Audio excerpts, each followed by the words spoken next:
दोस्तों स्वागत है आपका रिक्रूटमेंट जॉब इस चैनल पे। तो दोस्तों एक गुड न्यूज़ निकल के आ रही है सेंट्रल रेलवे की तरफ से कि अगर आप 10वीं पास हो या आपने आईटीआई किया है तो आपके लिए अप्रेंटिस के तौर पर सेंट्रल रेलवे की यहाँ पे जॉब निकल के आ चुकी है। दोस्तों 1 साल का यहाँ पे पीरियड रहेगा और क्या क्या डिटेल्स रहेगी सारी चीज़ें आज की वीडियो में हम लोग कवर करेंगे, तो वीडियो को अंत तक जरूर देखिए। दोस्तों इसमें हम लोग लास्ट डेट क्या है, स्टार्ट डेट क्या है, कितनी मतलब फ़ीस लगेगी, किस तरह से आपको एप्लीकेशन करना है, ये सारी चीज़ें हम लोग यहाँ पे आज के वीडियो में हम लोग कवर करेंगे, तो वीडियो को अंत तक जरूर बने रहिए। तो दोस्तों चलो देख लेते हैं ऑफिशियल नोटिफिकेशन पे जाके कि किस तरह से और कौन कौन से ट्रेड के लिए यहाँ पे जॉब निकली है। तो चलो दोस्तों देख लेते हैं ऑफिशियल वेबसाइट पे। तो देखिए हम लोग आ गए हैं ऑफिशियल नोटिफिकेशन के ऊपर और यहाँ पे आप देख सकते हैं सेंट्रल रेलवे की तरफ से कुछ नोटिफिकेशन निकल के आया है। तो आप यहाँ पे देख सकते हैं उसकी ओपनिंग डेट जो है वो यहाँ पे 6 फरवरी 2021 है, मतलब कल से यहाँ से चालू हो चुके हैं एप्लीकेशंस और लास्ट डेट है 5 मार्च 2021, मतलब 5 मार्च तक आप यहाँ पे एप्लीकेशन कर सकते हो और एप्लीकेशन सिर्फ ऑनलाइन रहेंगे। दोस्तों ये ध्यान से पढ़िए।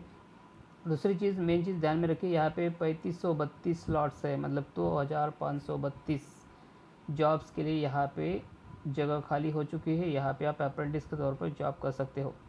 दोस्तों यहाँ पे मोड ऑफ सिलेक्शन का भी आप देख सकते हो, तो यहाँ पे पूरी तरह से ऑनलाइन आपका सिलेक्शन होगा, वो भी 10वीं के और आईटीआई के मार्क्स के ऊपर सिलेक्शन होगा। यहाँ पे कोई भी एग्ज़ाम नहीं होगी, जो भी आपके 10वीं के मार्क्स है उसके ऊपर 50% चुना जाएगा और बाकी के 50% मार्क्स आईटीआई के आपके जो मार्क्स है उसके ऊपर देखे जाएंगे और इसके ऊपर आपका सिलेक्शन हो जाएगा। आप यहाँ पे डिटेल में पढ़ सकते हो, आपके सामने है, यहाँ पे आप देखिए ये सारी चीज़ें आपको यहाँ पे लिखी हुई मिल जाएगी। दूसरा है दोस्तों यहाँ पे स्ट्रिक्टली लिखा गया है कि आपको बेस्ट ऑफ 5 का यहाँ पे विचार नहीं किया जाएगा, मतलब जो भी आपके ऑल सब्जेक्ट के मार्क्स होंगे उसी के ऊपर विचार किया जाएगा। ऐसा नहीं कि आपके बेस्ट 5 के ऊपर अच्छे मार्क्स है तो उसके ऊपर आपका सिलेक्शन होगा, ऐसा बाकायदा नहीं होगा।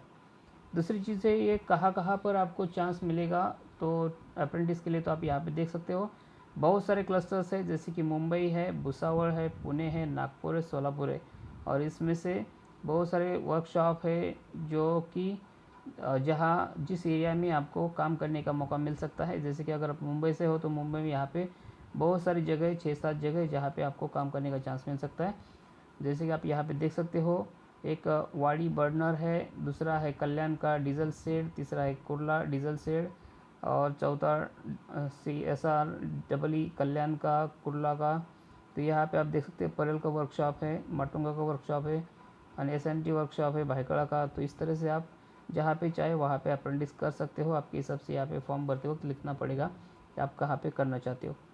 तो यहाँ पे आप नीचे देखेंगे तो आप देखिए यहाँ पे कितने सारे वैकेंसीज़ है जो कि आपके लिए यहाँ पे निकाले गए हैं। कैटेगरी वाइज है, रन रिजर्व कितनी, OBC के लिए कितनी, SC के लिए कितनी, ST के लिए कितनी, ये सारी कैटेगरीज यहाँ पे आपको देखने को मिल सकती है। तो आप यहाँ पे देखेंगे तो पहला ट्रेड जो है वो फिल्टर का है। तो फिल्टर के लिए अनरिजर्व कैटेगरीज 92 है, ये मुंबई क्लस्टर के लिए है। यहाँ पे क्लस्टर वाइज आपको अलग अलग भर्ती दिखाई देगी, मतलब हर ऐड में हर क्लस्टर के तौर पर या अलग अलग आपको यहाँ पे ऐड दिखाई देगी। तो आप यहाँ पे देख सकते हैं मुंबई के लिए 92 अनरिजर्व है, तो नीचे कल्याण शेड के लिए 5 है। तो ऐसे आपको हर जगह अलग अलग यहाँ पे मिलेंगी। देखिए कल्याण दूसरा जो है SRDEE के लिए यहाँ पे भी आपको अलग से मिलेंगे 31 जॉब्स। तो दोस्तों बहुत सारी जॉब है यहाँ पे, लेकिन आपको क्लस्टर चुनना है कि कौन सी एरिया में आप करना चाहते हो और कौन से क्लस्टर में आप करना चाहते हो, तो उसके हिसाब से आपको यहाँ पे जॉब मिलेंगे। जॉब बहुत टाइप के हैं, आप देखिए यहाँ पे फिटर है, वेल्डर है, कारपेंटर है, पेंटर है, टेलर है, इलेक्ट्रिशियन है, मैकेनिस्ट है, वेल्डर है, programming and system administration assistant के तौर पर भी यहाँ पे जॉब मिलता है।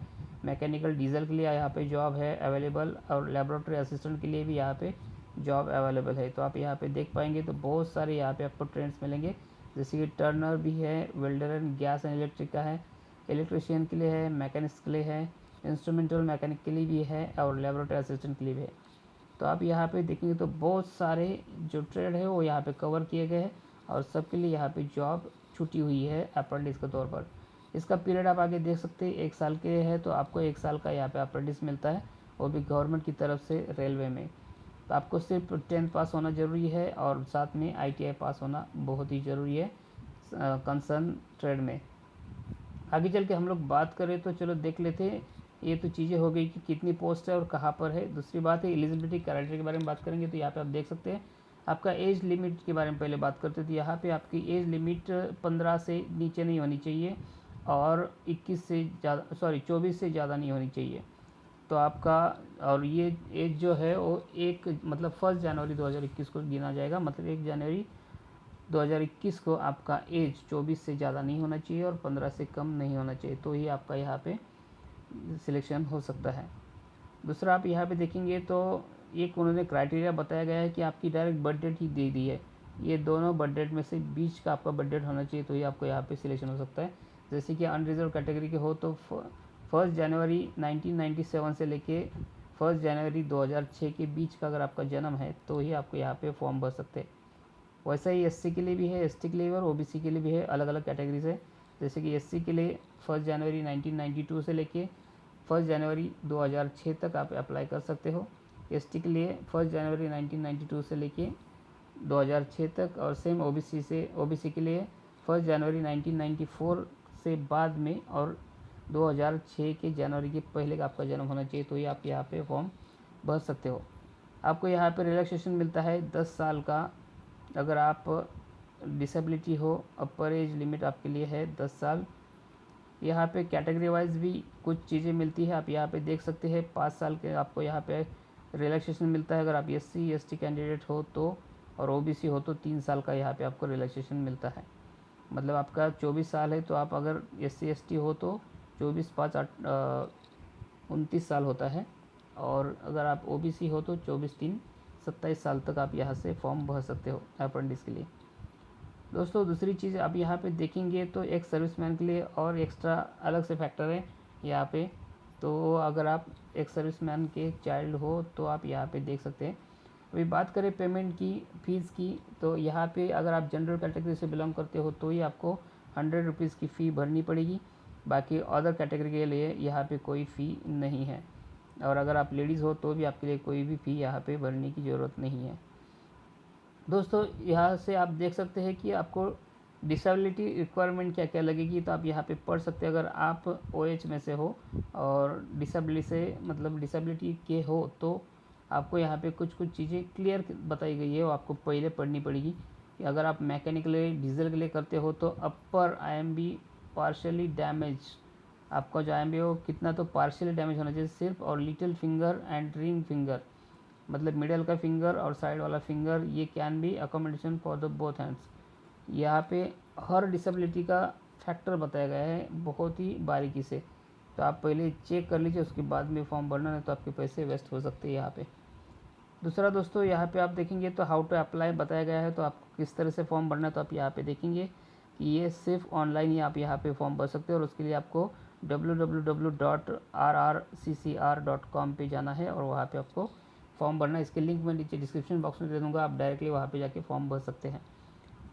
दूसरा दोस्तों यहाँ पे हर चीज़ मेंशन की गई है, आप यहाँ पे देखेंगे तो देखिए आपको स्कैन करने के लिए फ़ोटोग्राफी और सिग्नेचर की ज़रूरत पड़ती है, तो उसकी साइज़ क्या होनी चाहिए, ये सारी चीज़ें, उसका साइज़ मतलब डायमेंशन कितना होना चाहिए, उसका ये कितना साइज़ कितना KB का होना चाहिए, ये सारी चीज़ें यहाँ पे बताई गई है। तो आपका फ़ोटो की साइज़ 3.5 सेंटीमीटर से लेके 3.5 सेंटीमीटर तक होना चाहिए, और फॉर्मेट में बात करें तो ये JPG और JPEG फॉर्मेट में ही सिर्फ होना चाहिए, तो ही यहाँ पे एक्सेप्ट होगा।